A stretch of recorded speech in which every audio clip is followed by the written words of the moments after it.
You want to check out Roland Martin Unfiltered? YouTube.com/Roland S. Martin. And subscribe to our YouTube channel. There's only one daily digital show out here that keeps it black and keep it real. It's Roland Martin Unfiltered. See that name right there? Roland Martin Unfiltered. Like, share, and subscribe to our YouTube channel. That's YouTube.com/Roland S. Martin. And don't forget to turn on your notifications so when we go live, you'll know it. Erica Campbell, welcome to Roland Martin Unfiltered. Thank you for having me. All right, so let's talk about this. What, more than pretty, doing the soul work that uncovers your true beauty. First of all, what's that about? In terms of more than pretty, like what is that? Yes. It is knowing that you're more than your exterior. I think we are very visual in this time in our culture, which is not a bad thing if you understand that your pretty has power. And you don't know that if you have not kind of combed over your life and asked yourself why and have some real understanding of who you are and why you are the way you are. You know, sometimes we hide who we are behind lipstick and hair and wigs. Y'all know I change my hair all the time, but I'm very comfortable being me with or without all the glam and stuff, and it's taken some work. And so I just want to share that, give some tools on how we can be free, like really look at ourselves and like who we see in the mirror and feel good about it. You know, it's interesting you say that. I was having a conversation. I was on a movie junket, and I was having a conversation with the guy, and he said that he took Instagram off of his phone. And I said, why? He said, because even though he's gone on nice vacations, he just felt like his life was so immaterial based upon the people who he followed. And I said, wait a minute, hold up. I said, you seriously? I said, was bothered and in a funk because you were seeing the vacations of other people? I said, that makes no sense whatsoever. And it was amazing because he said how he just could not get over or reconcile what he was seeing with his life. And I was like, wow, allowing that to impact you. No kidding. Wow, it is crazy. There are statistics that show that depression is on the rise, and social media has everything to do with it because we're constantly thinking our birthday parties aren't like somebody else. I mean, it's hard if you follow the Kim Kardashians of the world and you see these parties that look like Disneyland and then you got a balloon and a cake, then you don't want to post it and you feel bad about what you can do. I remember a cake and a balloon was fine for me growing up, but now we have this comparison, and I think it is all in an effort to bring us down, low self-esteem and poor self-image, and always trying to be like the Joneses, trying to look like the next person, be better than the next person. I can't post my relationship because my husband ain't as fine as hers, or my car isn't as fancy as theirs. It's just absurd, and all it's doing is robbing you from living a life that you really enjoy. And listen, I'm an entertainer, but I am such the regular person, and I'm okay with that. Right. I mean, look, I tell people all the time. I mean, I've got friends, I've got fraternity brothers, I've got colleagues, they've got private planes. You know what? God bless them. Yeah. God bless him. And guess what? And I've actually flown on some of the private planes, and I appreciate it. But you know what? When I hop my butt on Southwest or Delta or American or United in first class or coach, I'm fine as well. I mean, but it is amazing. It's amazing the people who I run into, and I have these conversations where they literally are just judging and changing their lives, changing their relationships based upon what they're seeing somebody else do. And it's just, it is mind-boggling. Yes. Now, I'm not one to blame the devil on everything and say that he does everything, but I do think that there is a plot and a plan to steal the souls of people. And you can't enjoy your own soul if you're busy looking at someone else's. Am I a Christian enough like her? Am I a good politician like that person? Is my business flourishing? Everybody has different phases and places in life. I think when you look at a body, the foot is different from the head, but both necessary. You try losing one pinky toe, you can't walk straight. So there is value to all of us, no matter whether you are the person that works at the concession stand in the store or you're the person that owns it, because the person that owns it doesn't have a good business without employees. So we're all at different levels in our life, and it is okay. And I think once we don't know that because we're so busy looking at each other, because we're not comfortable in our own skin. You know, whether I'm making $1 bajillion or they didn't pay me anything to sing, there's still value because I have something to give. It doesn't lessen my assignment. It doesn't lessen my gift because someone couldn't afford to do what another church or another venue or event or theater could do. I still have an assignment, and I still have joy in doing that because my purpose is people, not pleasing people, but encouraging and uplifting and inspiring people and allowing people the freedom, giving them a pass to be fully themselves, no matter what their economic situation is. You know, I had to have a real hardcore conversation with a young female journalist who called me, and she wanted some advice. And she's a general assignment reporter. And she said, you know, I'm thinking about becoming a traffic reporter. And I went, come again?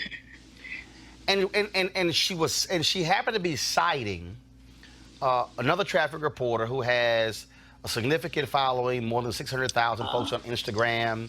And so she talked about how when that was this incident and this young woman the story had gone viral, and she had been, you know, Chance the Rapper had tweeted her or posted, and Gabrielle Union or whatever. And she was talking about, you know, her huge following. And I said, do you understand a lot of Instagram is about TNA? And she was like, she's like, Roland. I said, no. I said, a traffic reporter. I said, do you know what a lot of people hire traffic reporters based upon? She's like, what? I said, their bodies. Wow. I said, you're literally, I said, what's the upward trajectory of a traffic reporter in their career? I said, what? New York, LA? I said, what is it? And I was trying to get her to understand that you literally are talking about changing the direction of your career because of somebody else has a lot of Instagram followers. And I can't tell you the number of conversations that I've had to have with journalists, women and men, who are so caught up in likes, retweets, and followers. And I'm going, focus on the work. Focus. Yes. I said, your worth is not based upon, I said, your following. It's the work. And in fact, the work is what's going to generate the larger following. More work. Yeah, and more work for that matter. You know, when you are not looking at and it's hard, Roland, it is hard when you feel like you posted something amazing and wonderful and everybody's going to double tap this and you only get 2,000. Well, 2,000 is low for me. Or you only get 20 likes. But here's the deal. Who cares? Is it not good? Who cares? Who cares? If those few people are the people that you are impacting, you could literally be changing lives with those small numbers, small quote unquote. But it's still a whole life change by what you had to give or say or impart that can go much further than what social media ever could. If we get our eyes off the numbers, but really it speaks to insecurity. It speaks to, I just want to be seen. I want to know that I'm not doing this for nothing. Am I valued? Does anybody care? Does it even really matter? And so that's how people feel. And when you talk about when you post something or when you say something and you really don't know who that thing impacts. I remember when I was the founding editor of BlackAmericaWeb.com, and so when we started the site, there was no faith channel, and I said, well, we ain't gonna have no black website and not have a faith channel. And so I added that to it, and we added some daily devotionals and some other writings. And so I remember getting an email one day from this woman, and she said in the email, she said, I listen to the Tom Jordan Morning Show every day, and I always hear about this website, and I've never gone to the website. And she said, but today I decided to go to the website. And she said, and then I saw this piece you wrote, which was on the Faith Channel. And she said, and it really, she says, and after reading it, I now realize that God has a purpose for my life. Wow. And I go, okay, but then I keep reading.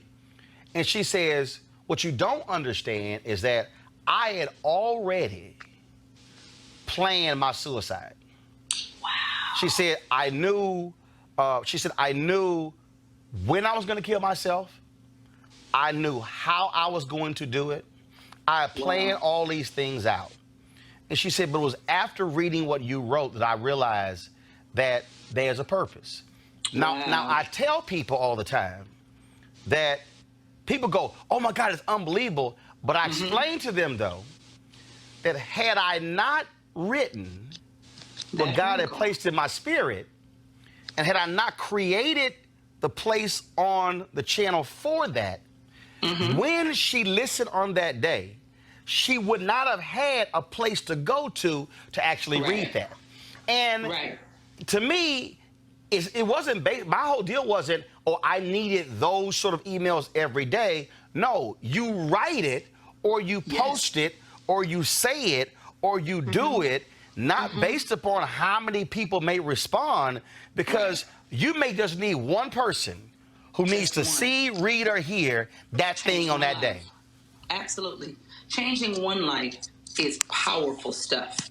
Can you imagine when you hear the Oprahs of the world and these people talking about the one teacher that affected them, or the one day, the one moment, that meeting one person that changed their life? I remember when it was MySpace, and there was a young girl who used to follow me and Tina, and she was a paraplegic, and she came to our concert. She lived in Alaska. We had a concert there, and she came, and she said, I can't move my feet. I can't move my legs. I'm stuck in this chair. But when I hear my family play Shackles for me, I can tap my toe. That was everything for me.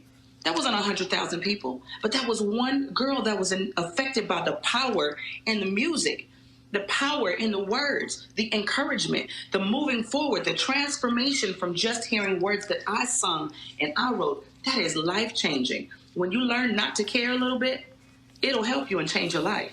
When you realize that this invisible group of people that we have deemed so powerful, and we have given them authority and place in our lives, so we almost can't live because what will they think? What will they say? They didn't call me. God called me. They didn't employ me. God put me here. And so, yes, I work with people, but I got a boss who put me in a position that nobody can change, even if they don't like my music. Listen, somebody is telling me off on my social media at least 3 or 4 times a day. Somewhere on Facebook, Instagram, I'm not, you didn't, you ain't, whatever. God bless them. It's fine. I know who I am and whose I am, so I'm not swayed by that. And I'm a lot tougher than people understand. I grew up in a real sarcastic family, so you could wake up and get dressed and somebody go, girl, I look stupid. So it doesn't shake my world. I go, oh, okay. You know, or I just say, oh, you think I'm stupid, but I think I'm awesome. And I just keep going with my life. You know, so you have a couple of chapters. One is called You Are Worthy. Another one said, Know Yourself. And the reason what jumps out at me when I see that, I remember in my first marriage, we were at this event, and she was already there, and I had walked into the room. And when we got home, she had this attitude and was real bothered, and said to me, you know what, do you not know who those 2 guys were and how important they are, and you just walked into the room like you own it? And I said, you're right. I was trained as how you walk into a room.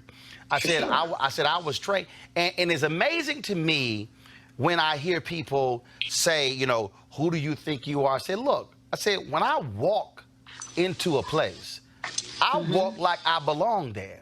I'm not Absolutely. walking in cowering. I'm not walking in, my head down.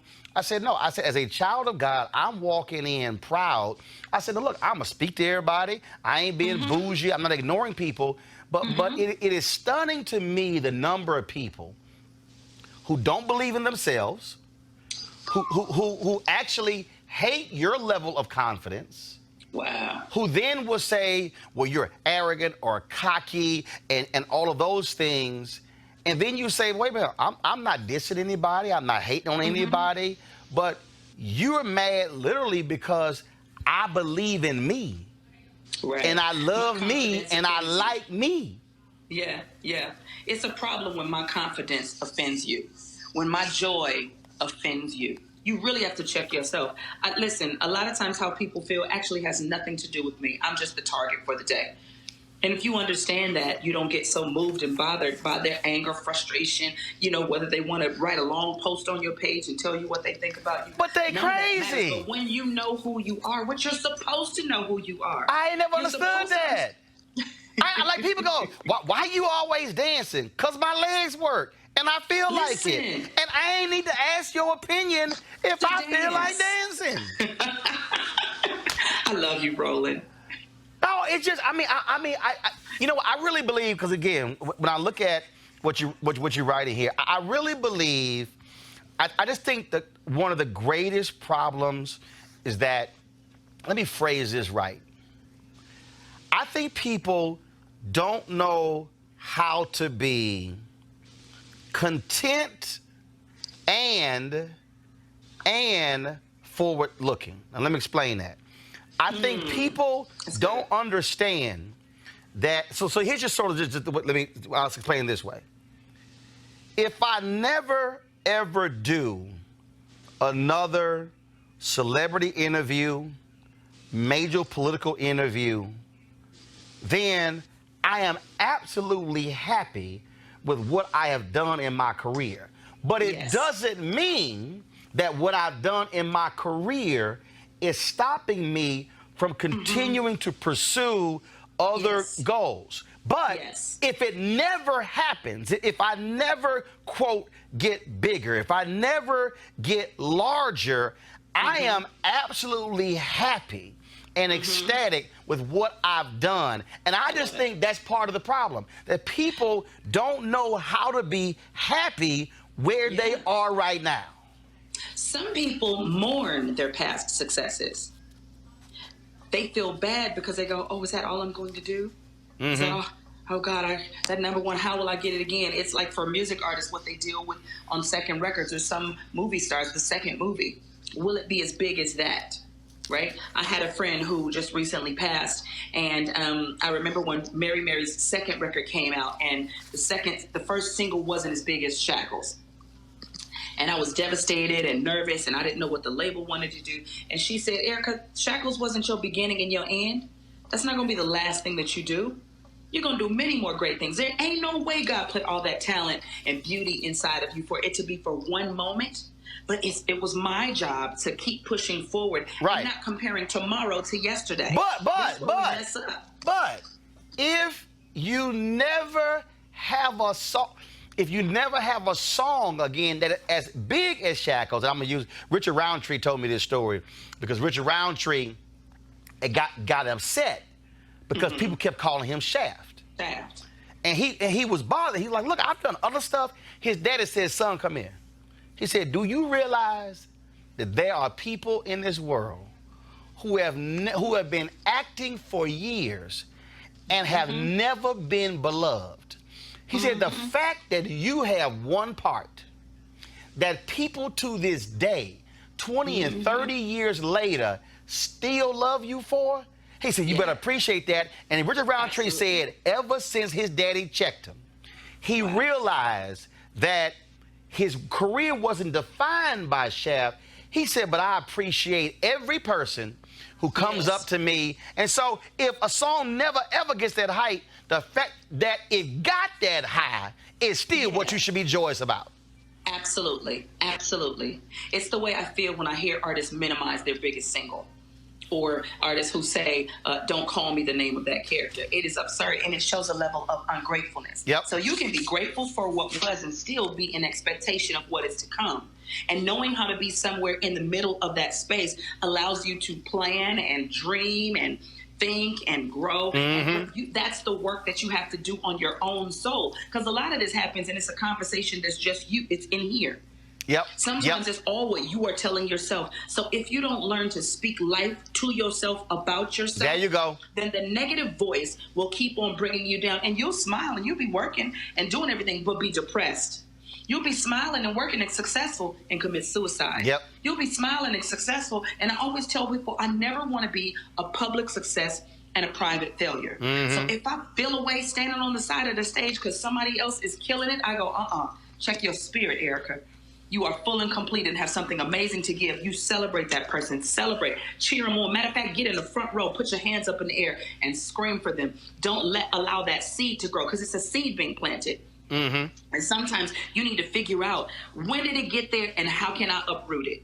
That causes me to compare myself and minimize somebody else because it's really what I want. That jealousy and that envy, that can be the root of all kinds of evil, and that will rob you of your joy. You have to do your soul work to figure out why you feel the way you do when you walk into a room. I know my power when I walk into a room. You know what? And I own it.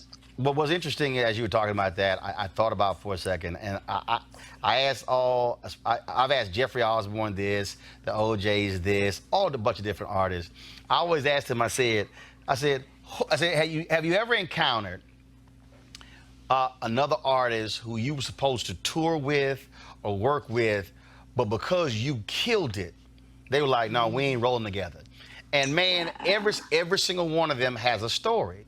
And the thing for me that's amazing, why I like old school artists, because when you talk about Motown or the Chitlin circuit, or even before that, it would be 6, 7, 8, 10 acts on a bill. They might do 4 or 5 shows a day.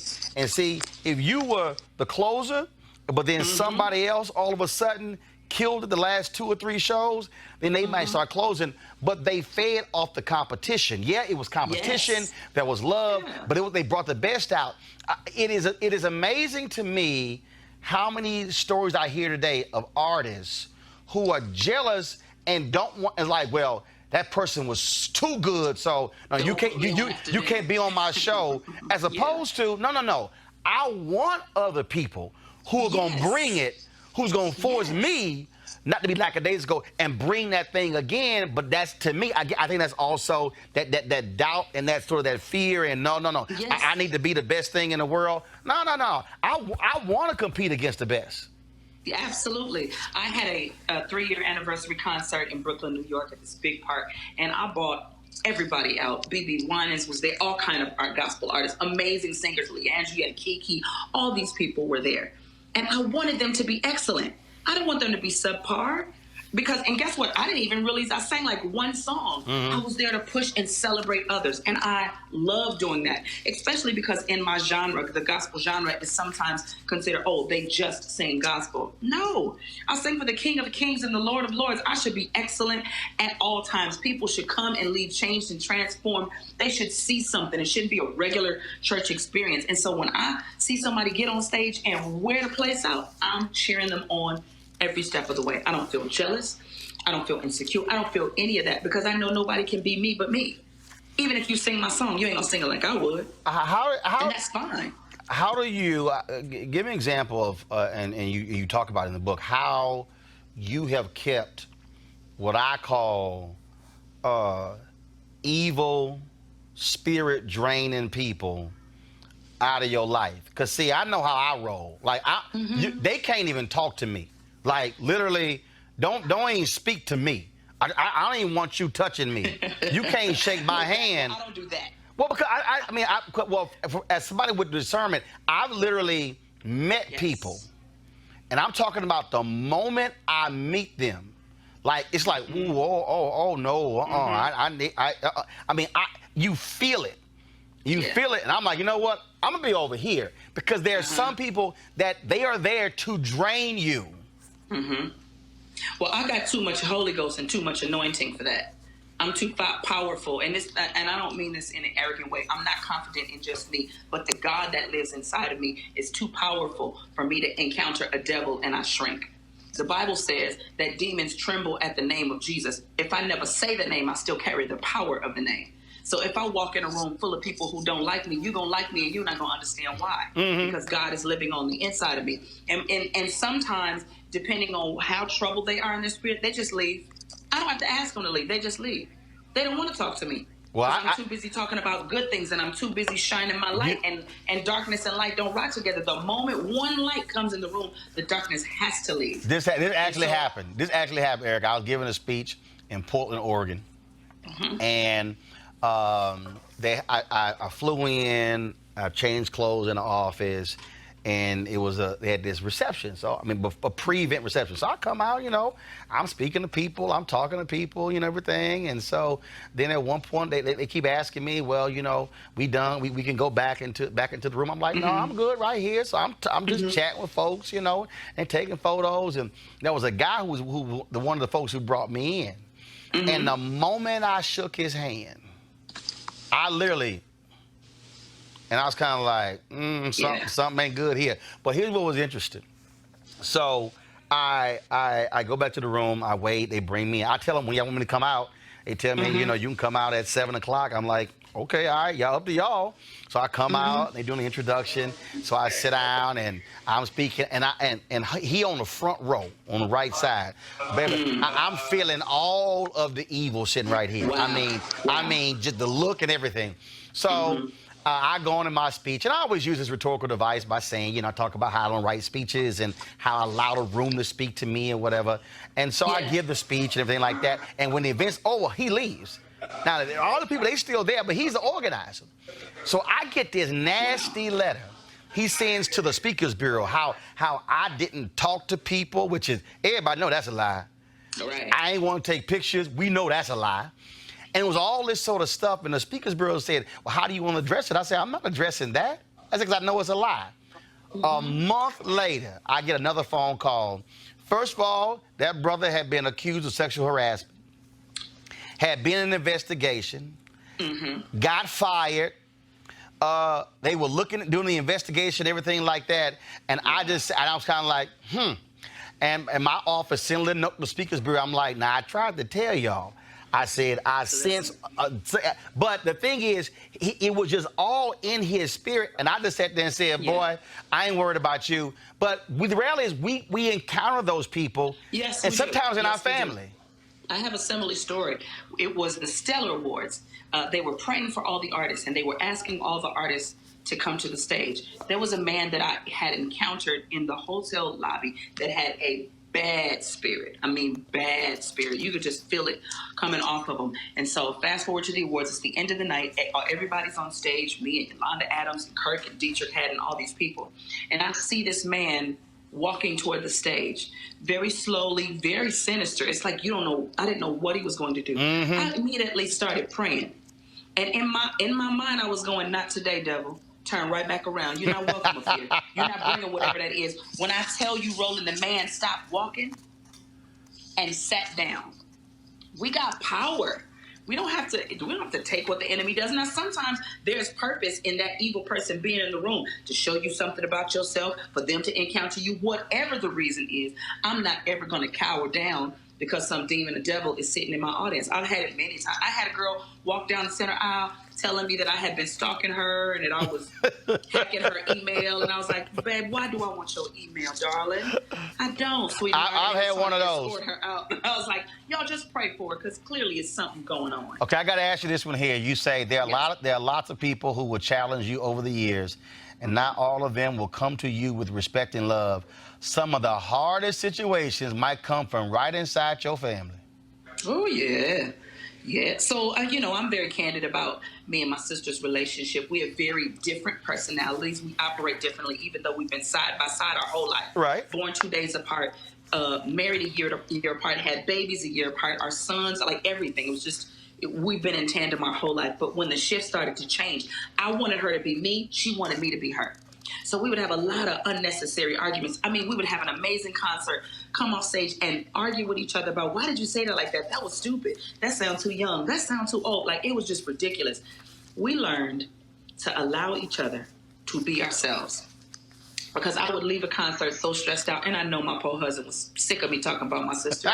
She need to do this, and I'm sick of it, and da da da da. And why we need to dress different, and we need to do like we need more choreography, and we would just be going back and forth, and it was so much contention for so long. And when we both started going, that Mary show was really interesting. It did a lot, but it revealed a lot to us about us, and so we matured up and we grew up a little bit. And we decided to talk to each other and go, be fully who you are. And that's okay. You say what God puts in your heart, and that's okay. And because I'm all about redeeming relationships. I'm all about repairing relationships. There's a scripture that says, if you have an alt with your brother, leave the altar. So stop worshiping and praying and go get that straight. All right, go apologize. Go ask, go repent, go figure it out. And we had to stop singing to apologize to each other, to nurture each other, to grow, and to ask the whys that we needed to ask, and to sometimes to just be there as we shed a tear or two with each other. And it has been so healing and so growing. And that's really what this book, More Than Pretty, is all about. It's growing. It's asking these questions. It's figuring out stuff. And why do I feel this way? Why did that make me so angry? Why does that make me so sad? Why won't I embrace this part of myself? Why am I so scared?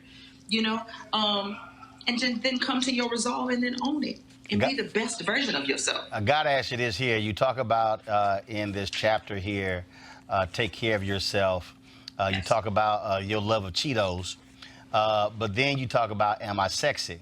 And so I remember when, oh man, what was it? I remember because you came on my TV One show, but I remember when people were like, it was the white dress. What is wrong with her wearing that outfit? Oh, what? I mean, people lost their mind.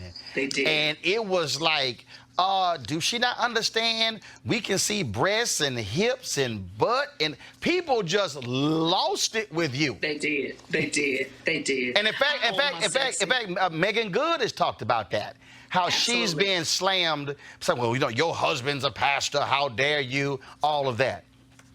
I just want people to stop and just say to themselves, say it out loud, God made sex. So if I'm sexy, then I operated in the realm of something he created. Now, does everybody need to see everything? No. That picture that they were talking about, it was my curves. I had just had a baby, my last baby, and I had worked hard to look good, and I felt comfortable in my skin. And so I won't let anybody vilify. And I think that's the problem, especially in the body of Christ, and not just the Black church, but a lot of churches where you are told, don't do this, and sexy is offensive. And so you don't own your feminism and your power and this thing that God has placed inside of us because it's vilified and looked at as something as bad. It's like God created it, the enemy perverted it, and we let him have it. And so you tell these young church girls, don't do nothing, don't look at nobody. Like, come on, be realistic and honest. Now, we don't want them to have sex before marriage and, according to the word of God, but owning who you are and feeling comfortable in your skin, I think is necessary. And it speaks volumes to this young generation who would rather look at an R&B star, who would rather look at a TV show or maybe even watch porn because they think you're a prude and you don't know anything. And it's not about proving anything to them about how sexy or sexual you are. It is about understanding God's design and how beautiful and life-changing it can be and how necessary it is in relationship, in a committed relationship. That's why it brings so much insecurity when people are having sex outside of marriage, because there's no commitment and you don't know if you're being compared to the last girl or the last girls or the last boy, or you have no idea. But when there is this commitment, it's a beautiful thing. So I love that my daughter and the girls at my church see me as a beautiful, saved, but sexy woman. That's not a bad thing. Like, you're not gonna never see me showing everything, but you listen. My sexy is with me, and I don't shy away from that. Hey, just the other day, Congressional Black Caucus Foundation prayer breakfast, Yolanda Adams saying, and I ran to somebody that night. They said, "Ooh, Lord, Yolanda Adams," and I knew they were not talking. They were not talking about her singing. I knew exactly what he was talking about. Yes. I got a couple of questions. I got more questions I got to ask you. So. You talk about getting out of your comfort zone. Yes, and you talk about touring with R&B folks. When I talked to Fred Hammond and I talked about this, and how so many people were mad at him when he put out, I think it was a love CD or it was a jazz CD. Romance. It was a romance. And people were like acting a fool. And Fred said, y'all need to understand, I am an artist. I want to use all of what's in me, and there's some stuff that's not going to be gospel. And you talk about how performing with other R&B artists actually help you grow and show you a different perspective. Absolutely. So my pastor, I grew up in a church where secular music was a sin. You can't listen to no R&B except when they ask you to sing at a wedding. It's the most absurd thing. Don't listen to it, but I need you to learn Peabo Bryson and Here and Now because I want you to sing it in my wedding. Whole different subject. But my pastor said when I was invited to sing on the road with I sang with Brandy, Brian McKnight, Eric Benet, did some stuff with Terry Ellis from En Vogue and Ray J back in the day. And my pastor was the one that said, I think there's something you're supposed to learn. Because I think he saw in me that there was something greater that I was supposed to do. And I love singing in church, but there was something greater that I had to do. And when I was out there, I did learn. I learned how they operated with the audience. I learned business. I learned, how to travel as a recording artist and certain things that come along with that. There was so much for me to learn. I learned a lot about myself because you have to be very disciplined when you are on the road because stuff is going to come at you from every which way. I had one girlfriend who told me, she said, Erica, just don't go to nobody's room at night, just period. Just don't go to nobody's room at night. And listen, I had been tempted. I remember I was singing with Brian McKnight, and there was a rapper that shall remain nameless that sat in the audience and stared me down the whole time. And it was somebody that I had a crush on. And so I had to look to the left and look to the right, and I was going, oh, God, Erica, After the concert, we were in the lobby, and everybody was going out to eat. And he looked at me and mouthed, don't go. I immediately grabbed the other background singer's hand, and I was like, oh, my God, oh, my God, oh, my God. He just told me, don't go. My mind went all kind of ways, but what I knew in my heart is, Erica, you a Christian. You a believer. You a church girl. One day you're going to be a big artist. I don't want to be singing in an audience of people and see him and go, I know what she like. I just didn't want that to be my story. And so I definitely left that hotel that night. I didn't stay there that night because I didn't want to put myself in the position to be on the phone and have to go, no, I'm not going to come by, no. I didn't want to lie to myself and say, well, I'll just come and we'll just kick it. We're just going to talk. I didn't want to even put myself in the position to be tempted in that way. But I learned a lot about myself. I learned that you can say no. I learned that you can make the right decision. You can make the right choice if you have discipline and you understand that your purpose is bigger than this moment. And I didn't even let the enemy tell me nobody will know. Nobody's here. Your church people ain't out here while you're on the road. I was there. God was there. And so I made the right decision for my soul, not for my flesh, but for my soul. So, and I felt really good about that. So last question. So I ask every book author this when I interview them. And so when you're writing a book, whether you're researching or whatever, there's always what I call a wow moment where whether the author is writing or the researcher, and they go, wow. Yes. And so what was your wow moment in writing More Than Pretty? So this book and this movement started from an experience I had at 16 years old. I was walking past a lady in church, and I heard her say, she's probably having sex. And I wasn't. And at 16, I was a girl who loved the leaders in my church. I had good girl syndrome. I wanted them to be pleased with me. I wanted them to like who I was and how I operated. And so I immediately went into low self-esteem and self-reflection and what's wrong with me, is something wrong. And so for years, I carried that. While I was writing this book and writing that story in this chapter, the Holy Spirit said to me, what if she wasn't talking to you? What if she was talking about somebody else? What if you have carried the pain of what that lady said to you because of how it made you feel and how she must have looked at you, and she wasn't even talking to you? And I let it go in that moment. I let go the possibility of somebody saying something about me. What if they ain't talking about you? What if what they're saying is a reflection of their own pain and has nothing to do with you? You don't have to own the negative things that people say about you. Very, very liberating. And that wow moment really, really blessed me. And I literally had to sit back and put the pen down like, Erica, what if she wasn't even talking to me? But she was the messy usher. But what if she was talking about somebody else? And all this time, all these years, why would she say that to me? That was so mean. She set me on a trajectory that made me blah, blah, blah, blah, blah, blah, blah. What if she... And so now I intentionally tell myself when somebody is on my page or somebody has the gall to come to me and say something, I go, That's not even a reflection of me. That whole statement was your own insecurity, and you're intimidated by my confidence and my success and my joy. And the enemy is trying to use you to bring me down, and I won't let you. I'm going to give you a hug. I'll sign an autograph, and I'll say thanks for following me, because clearly you do. Because if you have that many details about my life, you're a follower, and I appreciate it. God bless you. I hope you change. The book is called More Than Pretty, Doing the Soul Work That Uncovers Your True Beauty by Erica Campbell. Erica, we appreciate it. Thanks so much. Absolutely. Thank you so much, Roland. All right. Have a good one. You too. Bye-bye. Peace. All right, folks, as the marijuana momentum continues, our friends at marijuanastock.org have already reached more than half of their funding goal for the hemp CBD investment. That's right. If you want to take advantage of the great opportunity, you better do it real quick because it won't last much longer.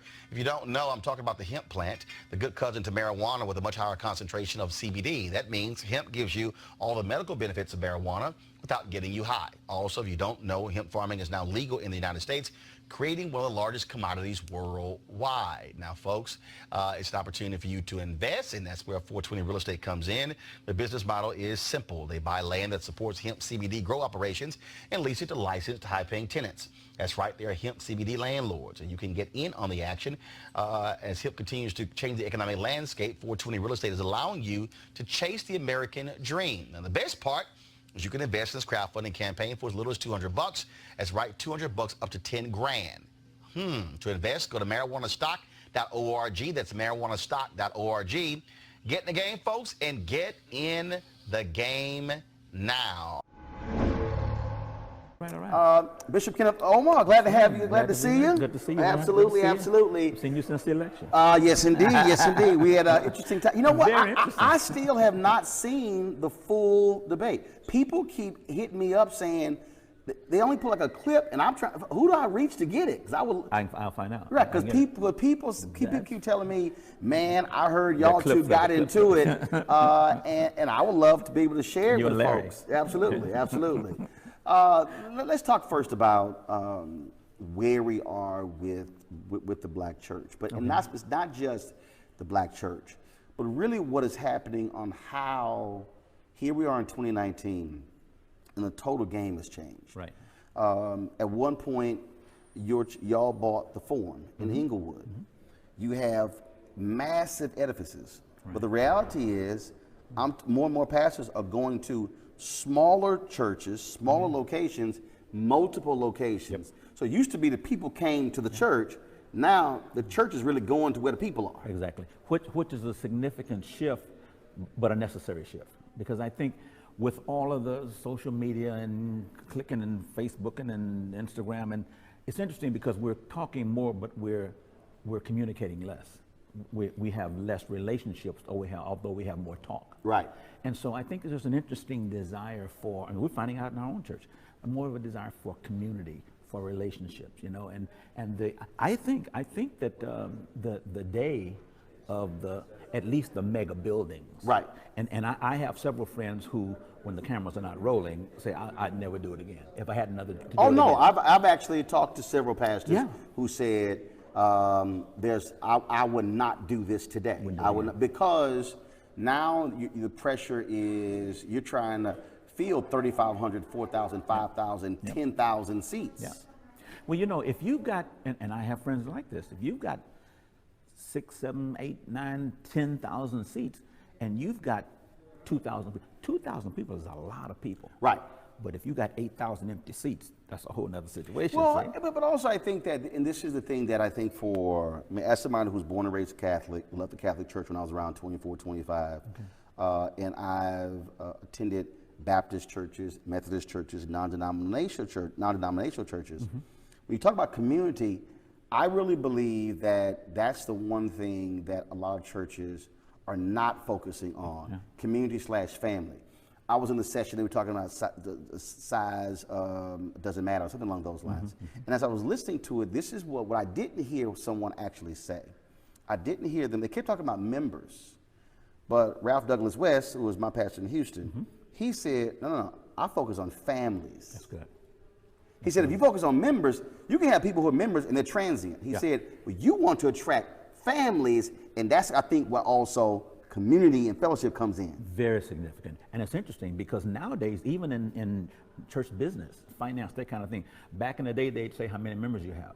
Now they want to know either how many families, giving units, or how many people show up. I mean, I know several guys who are still using numbers. Of course, most preachers count by twos. That's a whole other conversation. Yeah. But I have friends who are using numbers that on paper, you know, I never forget one time we were in the forum, as a matter of fact, and somebody, a reporter, someone asked about a mailing list, and my office sent out our database, 22,000 people. Well, I've never had 22,000 members in my life. Right. But those are names, and like Ralph said, those people may be there, they may not be there. So I think that the unit that counts is the individual who shows up and the family. And more there's a need for, and there's a shift for, how do we build, actually how do we rebuild our families, particularly the black family. And I think that the day of the black family is going to come back. I think it's coming, man. I think there are men, I think there are women, I think there are churches who are saying that's the gold mine. That's where the future lies. And certainly I get it with the millennials and the age thing, but more than the age issue, it's the unit issue and the unit of the family and the desire and the necessary need to put the focus there. And that's how you're going to change the community and change the neighborhood. How have you tried, or how have you shifted your preaching or teaching based upon this being a different generational emphasis? Because previous generations, it was, you went to church, you likely went to Bible study, it did not matter, that's how you were raised. Now we're in a total transient world where folks say, I don't have to go on Sunday, because the reality is, I got 300 sermons on my iPod. Right there. I can literally pick up my computer up, and I can watch a church service at any time I want, at any moment I want. So I don't have to do that thing. That's good. Which is interesting, because in a sense that is anti-community or counter-community, in other words. I can do that in my home, and I have members who do that at their homes on their computer or whatever, and they don't come to the building. I have a friend whose online campus. I have a friend whose online campus raises more money than they do to people who come. I have a friend who raises $100,000 a week from people who don't even step foot in that building, which is interesting, because on one hand you're saying people want community. On the other hand, they're watching your program, eating, drinking coffee in their pajamas. But okay, so let's deal with that. So if the church is advancing this idea of community, what that also now means is that preachers, board of trustees, church leaders are now going to have to understand the technology community. Yeah.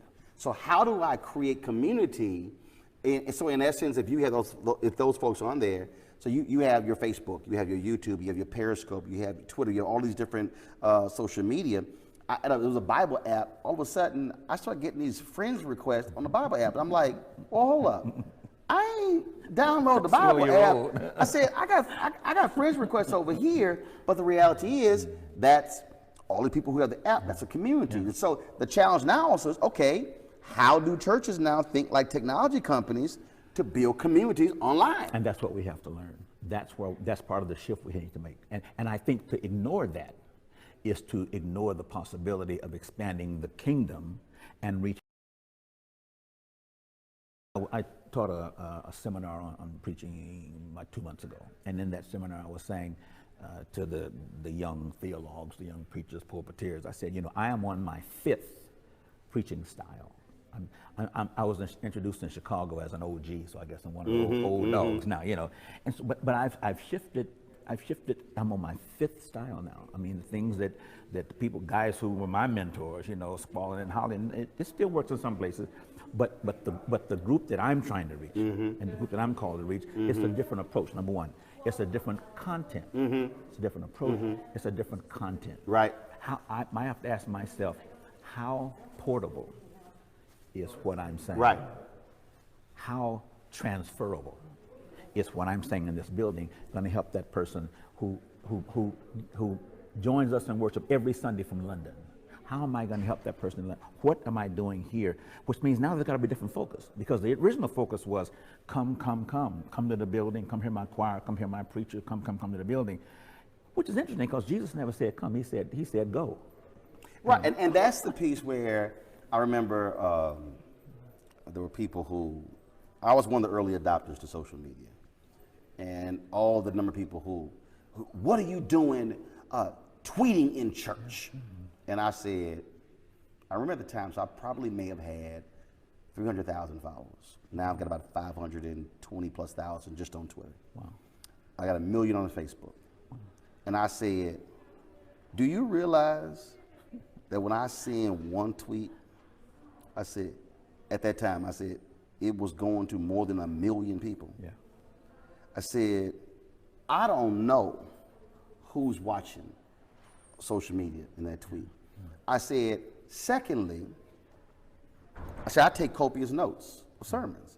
I said, please tell me what's the difference between me writing my notes and literally sending out a stream of tweets, which is the exact same as writing my notes. I love it. It's the same. And your notes are going further than that guy in that building. And in fact, I used to actually, I would type my notes in my notes section, and then as soon as church was over, I would immediately upload the whole sermon notes to my blog, which would then go out. Well, then I said, well, you know what, people are not necessarily going to read just the whole blog, so I just said, I'm just going to start just tweeting. And these people were getting all upset. Matter of fact, I was in a church, and the pastor got upset, and I had to check him. I'm like, do you understand that all these folks were seeing it? Now you bring in live streaming. Right. So now I can then say, if you want to watch the sermon, go here.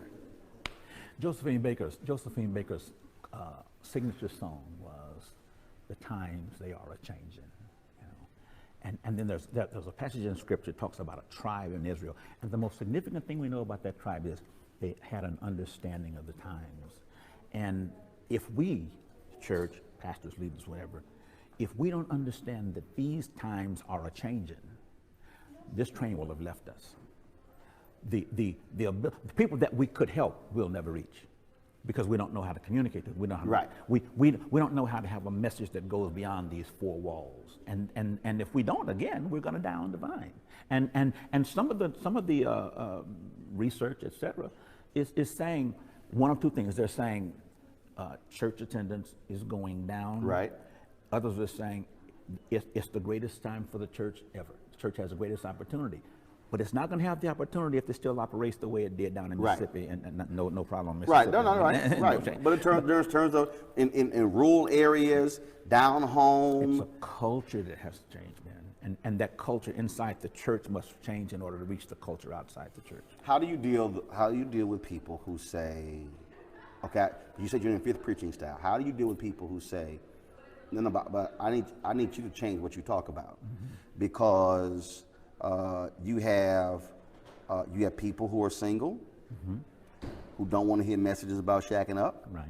You've got people who are gay and lesbian who do not want to hear certain passages of the Bible. You got people who say that those passages are wrong. You got people who say, oh no, women should be able to preach and teach. And so how do you ensure that how the world defines how the world views things, how do you ensure that, no, this is what has to be taught inside, not the world changes the church, but the church changes the world? How do you grapple with that? You know, Jesus said, if I be lifted up, I'll draw. If you lift, I'll draw. So the church lives in this tension between lifting and drawing, and it will often have to make a choice. It will have to make a choice between, it will lean too far to the lifting, the orthodoxy, the non-negotiable, whatever, on this side, to the point where it's not attracting anybody. And the church is going to die, the message is going to die, etc. On the other hand, if we flip way to the other side, then at some point we're going to be asking, well, what are we going to say? What are we going to say? So I think we have to live in that tension. I think the reality of where Scripture is and what Scripture says, it's like the message cannot change, but how do you change the myth? How do you present that? Got it. How do I mean, this coming Sunday, I'm doing a thing on David, and I'm talking about how this great man was an adulterer, was a liar. You know, what does God do with people who are adulterers? Whatever other term you want to use. So I can't talk this judgment without talking this grace. Right. I better get to the grace, or we all out of here, you know. But so it's the tension that I live in of not either or, but both and. Got it. And that's tough sometimes. It's tough calls sometimes, man. But it will always put me in that place. Now, which way am I going to lean? This way, or am I going to stay in the middle and try to do both? And sometimes you'll hit it, and sometimes you'll miss it. Absolutely. Well, all the folks who watch do understand that when I'm in Los Angeles and I get there in time, that's the church I will drop by because one, it also helps. They close to the airport. Right in the airport. So when it's like I can land, it's like, oh no, I'm not far at all from getting there in time. But you know what? And this is not a pat on the back, but it is though. Your perspective of media, of journalism, etc. You walk that line, man, and it's a gift.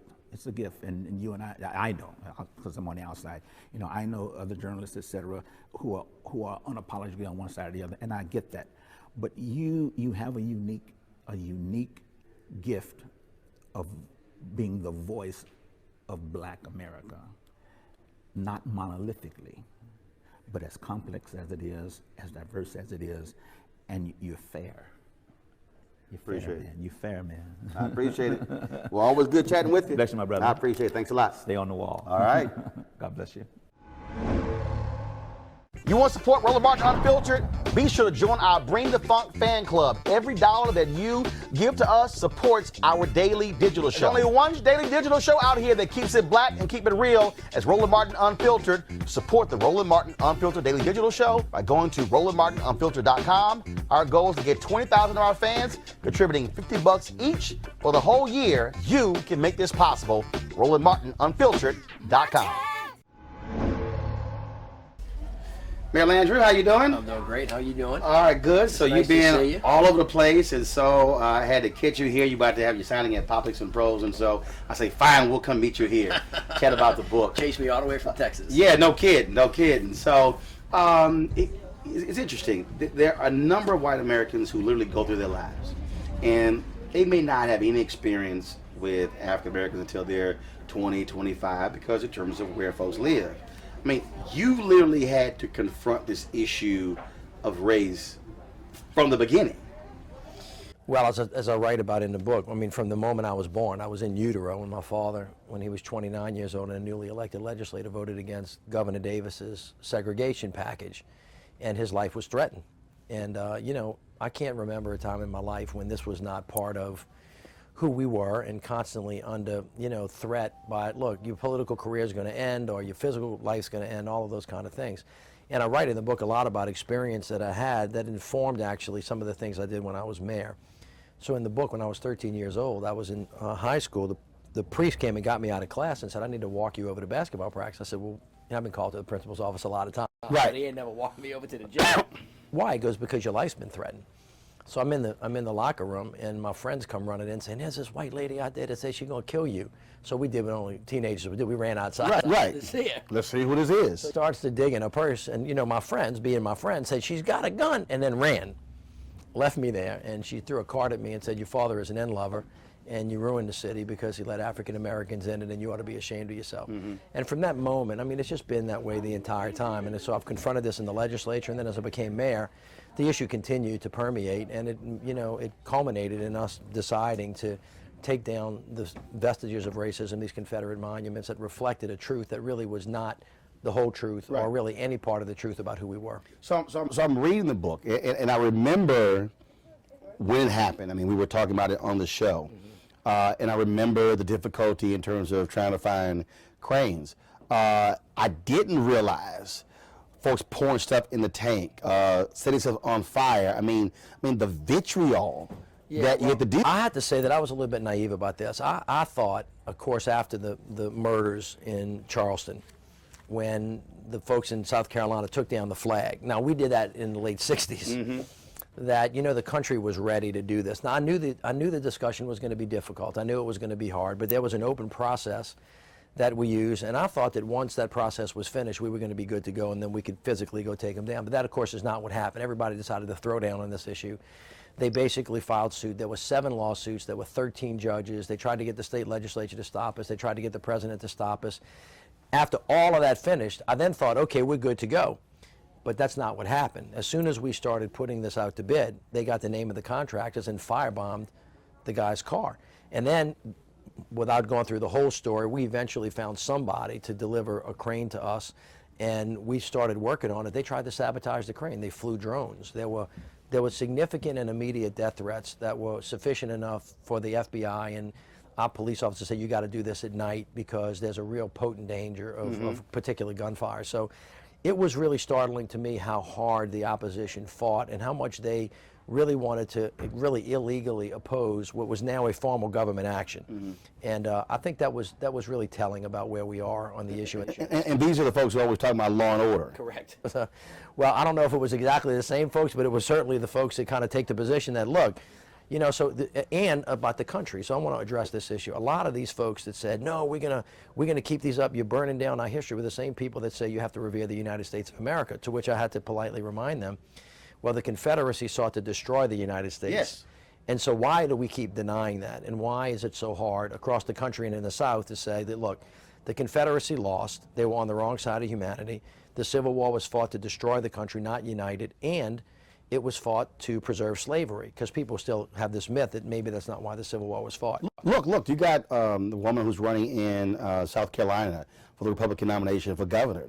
You know, she comes out and says that, oh no, my family wasn't fighting for slavery, they were fighting because of states' rights. And then, of course, some reporting was done that showed that her family was one of the largest slave owners in the state. Yeah. And if anybody actually read the actual secession document from South Carolina, it was abundantly clear why they were seceding. You know, this is an interesting thing because some people who consider themselves to be people of good intent have a hard time recognizing a truth because somehow even today they feel responsible for it or at fault for it. And of course, one of the things I say to white people today who had ancestors that fought in the war was, it wasn't your fault. You're not really responsible for what happened back then, but what you are responsible for now is let's tell the truth about it. Let's try to find a way to reconcile, and let's try to find a way to acknowledge that we have a lot of work to do going forward.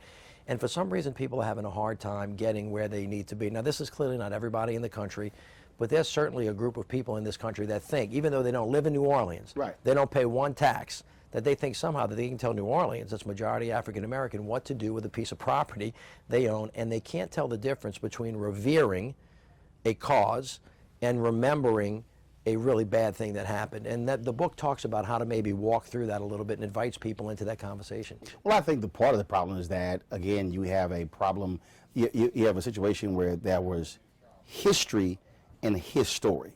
And people, frankly, don't want to acknowledge that things were purposely left out of history books. Certain things were purposely left out. I mean, I've had these debates on television when they say, oh no, but you know, these monuments went up right after the Civil War. No, they didn't. Correct. It was really to lock in during Jim Crow to say, oh no, you're going to remember. Well, I'll make two historically accurate points about that. For example, we're about to celebrate our 300th anniversary in New Orleans, so thank you to the rest of the world for helping us stand back up and come home and celebrate with us. But of course, New Orleans was founded in 1718, right? But there were a whole lot of people there, like 1,000 years before, you know, Iberville and Bienville ever showed up. Secondly, from 1718 until 1890, when these statues were put up, because as everybody remembers, the Civil War ended in 1865, that particular circle was named Tivoli Circle. It wasn't named Lee Circle. So they actually, the folks after the Civil War, well after it, took the circle and obliterated many, many, many years of history and put General Lee up. Now, they didn't put it up to honor General Lee. They put it up to revere the cause for what he fought and to send a clear message that was delivered really precisely to African Americans.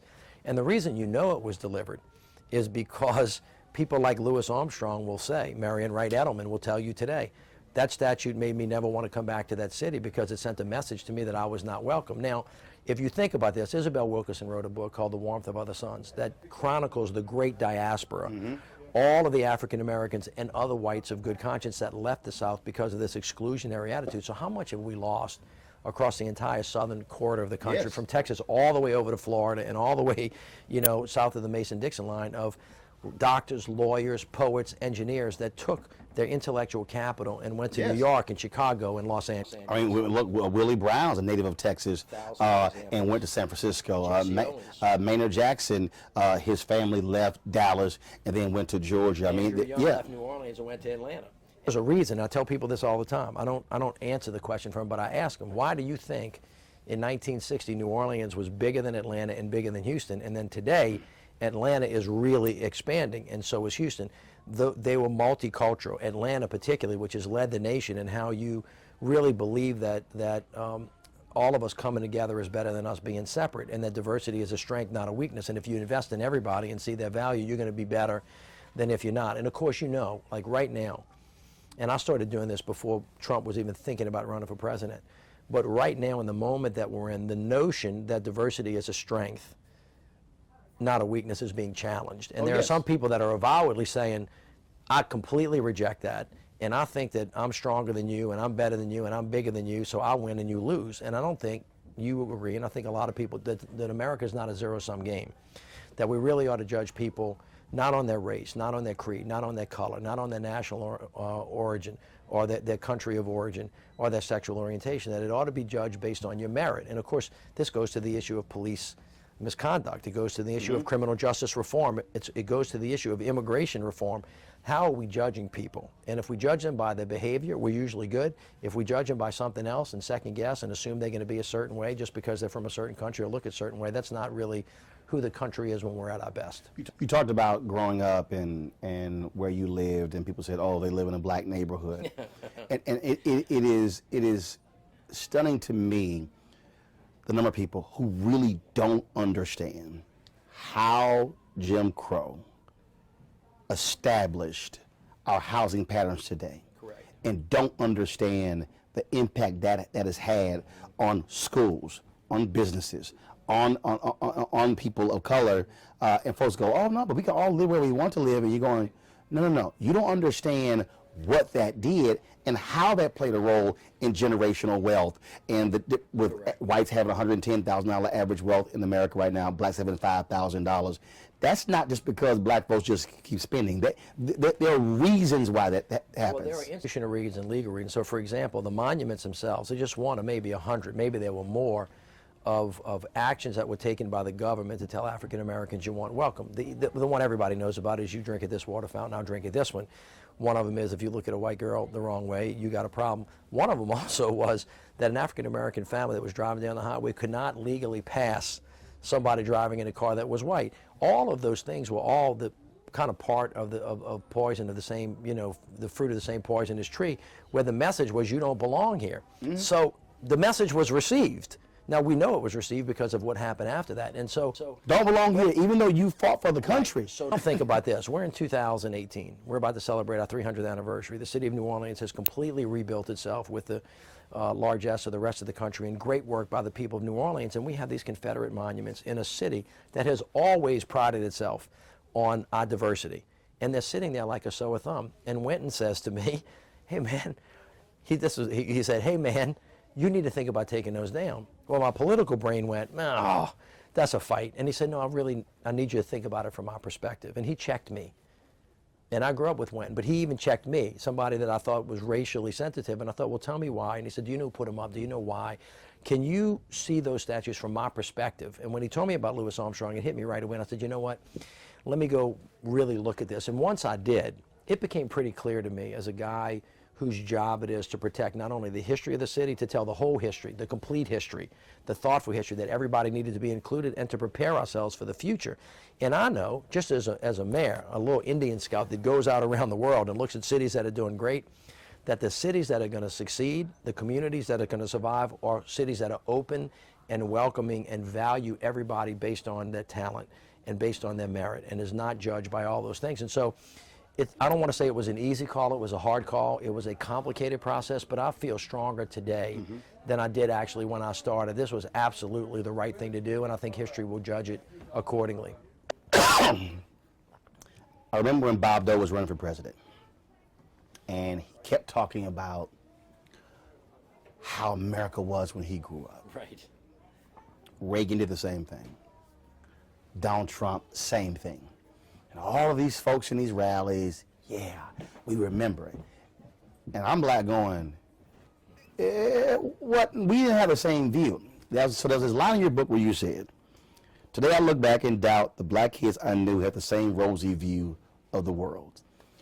And it is amazing how folks don't quite understand that look, your time as a child could have been this and wonderful and but it wasn't for Emmett Till. It wasn't for Medgar Evers, who served his nation with distinction and came back. It wasn't for the soldiers who literally were beaten at train stations in their uniforms by other white soldiers where they were just fighting the same enemy. Correct. I'll address this too, and I'll write this in the book, about those of us in the South being able to hear dog whistles. And the Make America Great is something that everybody can aspire to. Let's make America great. It's the comma and again that gets everybody freaked out. And you go, well, okay, well, if you talk to any African American in the South, the first thing they say is, whoa, hold up. And if you're a thoughtful person, you go, well, hold up, like, why hold up? And they'll tell the same story that you just told, which is like, when is that again? And let me tell you about what it was like when I was there back then. So that's like listening to your daddy and Dr. Norman Francis and all these people. But in my life, and just in my life, I tell the story in the book that there's a pastor of one of the largest African American churches. It's an evangelical church and Baptist church, and he went to Jesuit high school with me. He was raised as a Catholic, but then moved in that direction. And I asked him, I said, Pastor, because we're doing some work on criminal justice reform, I said, how was it we went to high school, white high school mostly, one of the few black kids there. I said, how was it a Jesuit for you? Did I miss something? Were they hostile to you? Were they hateful? He said, no, they weren't hostile or hateful. He said, but, he said, the thing that I remember the most is I never got invited over to anybody's house the entire 5 years I was there. Now, when he said that, I actually almost started crying because, you know what, I got invited over to people's houses all the time. Mm-hmm. And it never occurred to me that that wasn't happening with him too. So same kids, same school, same amount of time, completely different experience. And I could tell, even though he didn't tell me this, that even today, now he's a 54, 55, he was still pained by that, and that had a significant impact on his life. And it took a huge amount of courage and character for him not to be hateful and angry. So I tell white people, listen to me as a white man who you know that you grew up with, to tell you about the experience that you will not listen to from my African American friends. And the book is an invitation for them to kind of come our way. And if you point it out to them, I have some hope that people are beginning to listen. It is also important, though, to point out clearly that when David Duke raises his head and white supremacy raises his head, he needs to be slapped down by everybody in the country, Republican, Democrat, it doesn't matter. And this false equivocal of saying that somehow these guys are better and these guys, that's not right. You got to stand up on that. When the Klan steps out of the hood and steps out of the woods, you got to say, you know what, we're not going down that road anymore. But even the example you used about your classmate, that also translates to corporate America and other spaces where we're not invited here, not invited there. That's right. So we're not part of the deal flow. Correct. It doesn't lead to opportunities. It doesn't lead to folks who invest in businesses, things along those lines. And so you have people who are smart and who are brilliant, who simply are being frozen out of quarters of power. And that has a direct translation into this inequality we have. I think it's really true. I mean, everybody knows this. If you don't access to information, access to friends, access to people, that is not only at the office, but is after, you know, when folks go wherever they go or on weekends or go out to vacation. If there's not real interaction and integration, then you lose the opportunity to see an opportunity.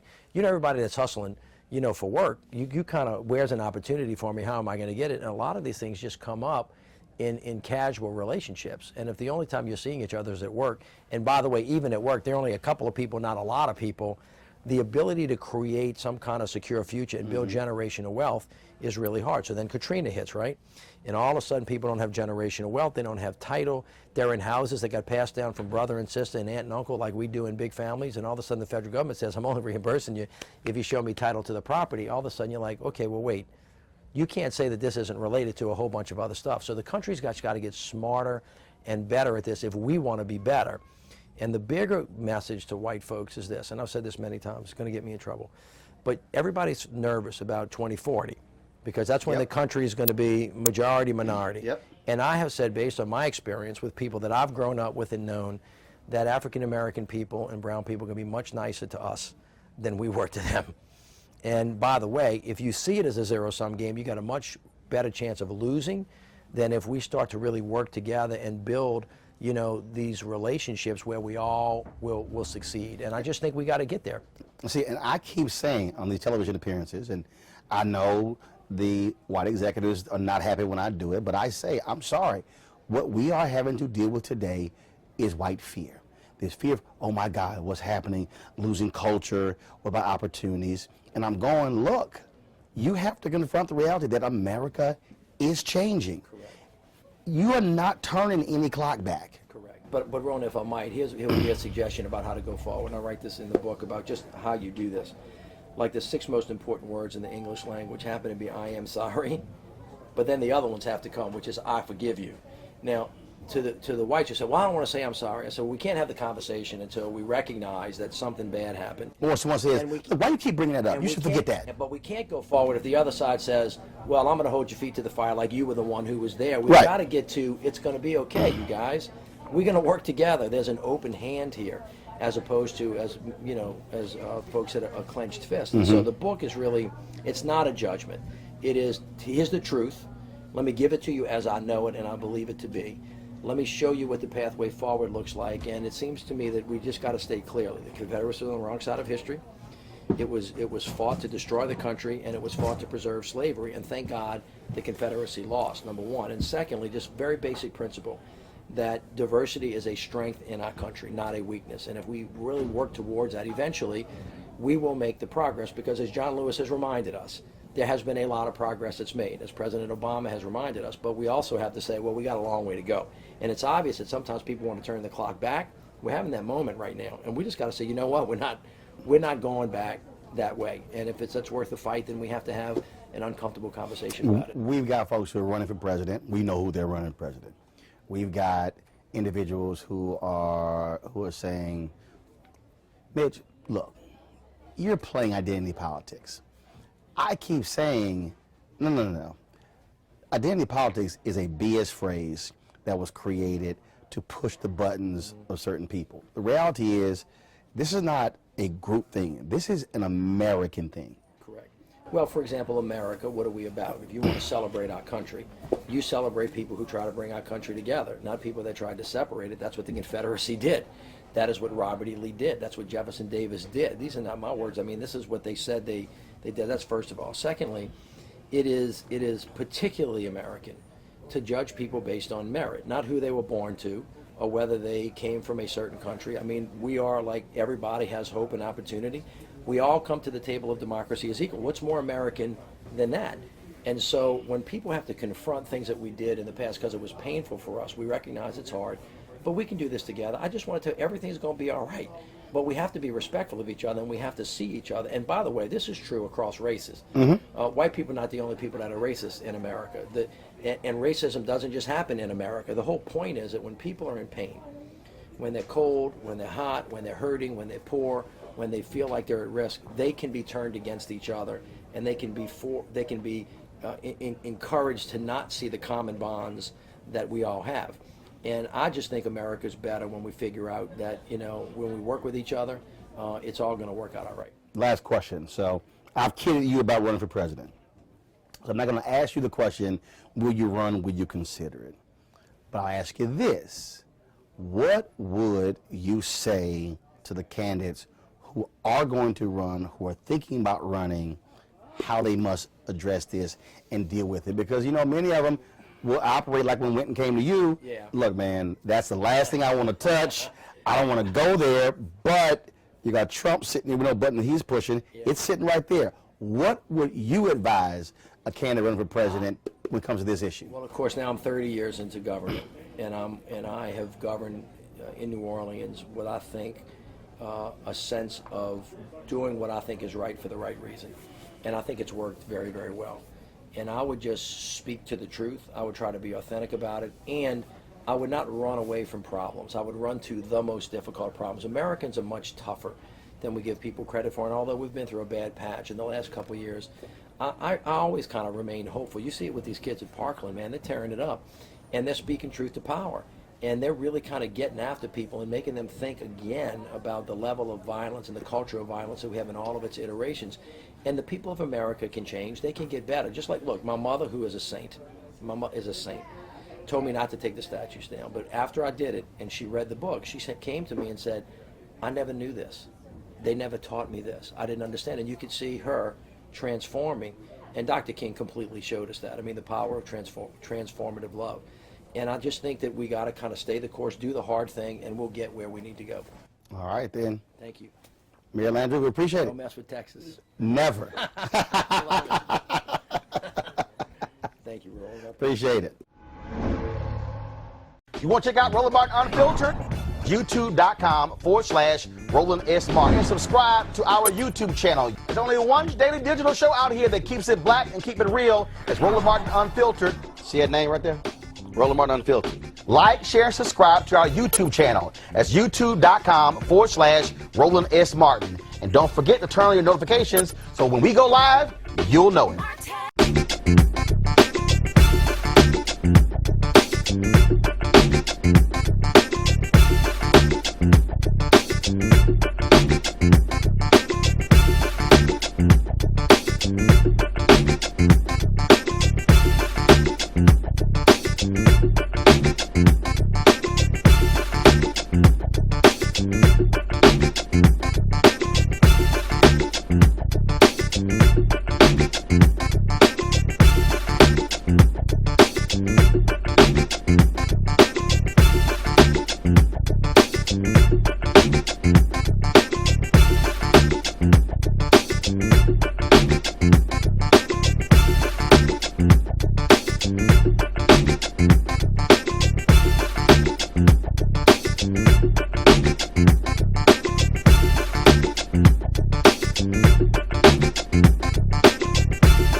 You want to check out Roland Martin Unfiltered?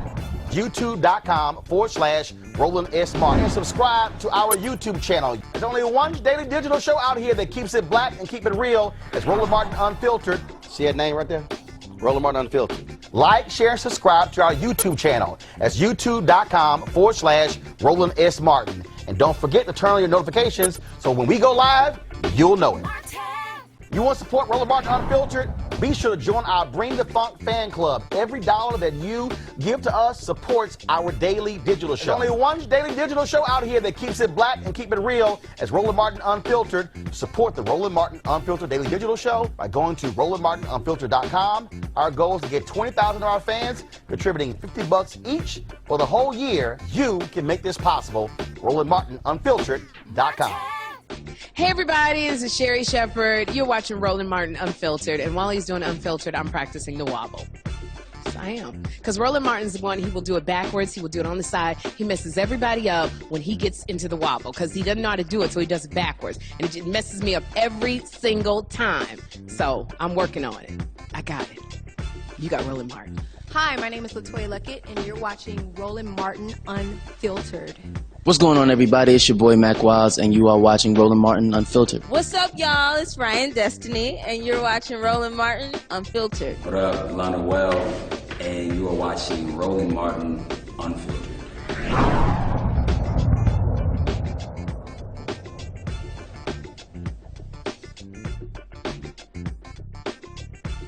Hey fam, want to check out Roland Martin Unfiltered, the blackest show on all of digital, cable, and broadcast. Check out our audio podcast. There's only one daily digital show out here that keeps it black and keep it real. It's Roland Martin Unfiltered. Press play.